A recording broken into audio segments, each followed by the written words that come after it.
What are some examples of idolatry? With that in mind, here's 10 modern day idols we still worship today. And some of these actually kind of was like, wait a minute, what? Identity. Our identity might be one of the biggest idols worshipped today.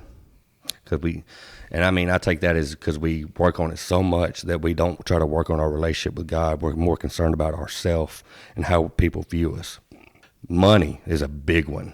Material things. Western cultures have bowed down to money and possessions for generations.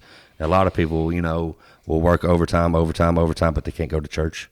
Can't read their Bible for 5 minutes. Well, right. Well, maybe you don't even want to go to a church because, you're tired of the hypocrite Christians that are judgmental and all that. That's fine. Stay at your home, read your Bible. Grab your wife or whatever and be like, read your Bible. Where two or more gathered, he's there in the midst. That's fine. Have church there. Jobs, status, physical appearance, entertainment, sex, comfort. Oh, and here's one. Phones and technology. These are a lot of things that we put before God. I can tell you right now, and I'll call myself out on this. Me too. I'm on my phone more than I am in my Bible a lot. I'll call myself out. So you don't think I'm trying to judge you. I'm judging myself right now. I'm on this thing more than I am in my Bible. It should be the other way around. Well, there's a few things on that list. I think a very high percentage of anybody in the entire world, I don't care how devout of a Christian you are, at one point in time you have put those things before God. Yeah. Money, I think, is one of the largest probably throughout the entire history of the world. But things like sex, just look at things like the porn industry. Yeah. It's just so huge. There's so many people out there, including Christians, that struggle with things like lust and pornography. That even, they may know that they're not supposed to be doing it, but they're having a hard time getting out of it. Having an addiction. Like, this is an addiction, The phone, as of the past, 10 years, my goodness, how many teenagers, not just teenagers, even myself, and I'm sure Malcom as well, have put their phones before God because they've spent so much time on it.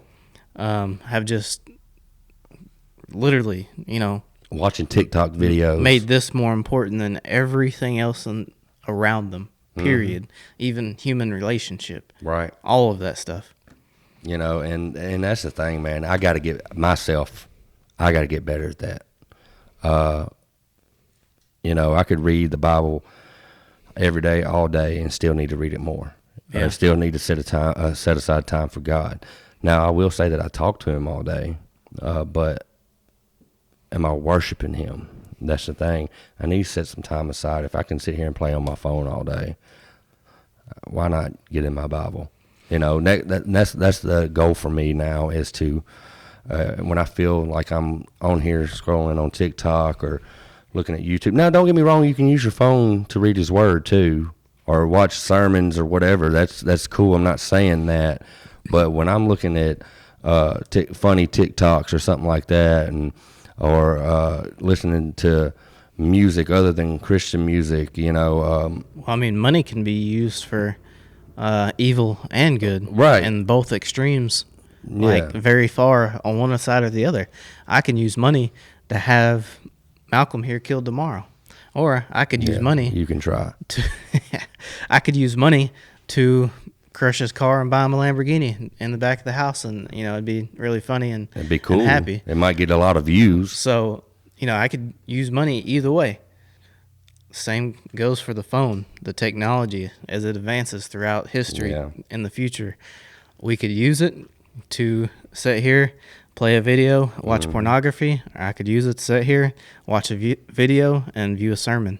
Right. It can just go so many different ways. It all depends on the person and how you're putting idols and how you're ranking them in your life. Are you putting stuff before God, or is this secondary?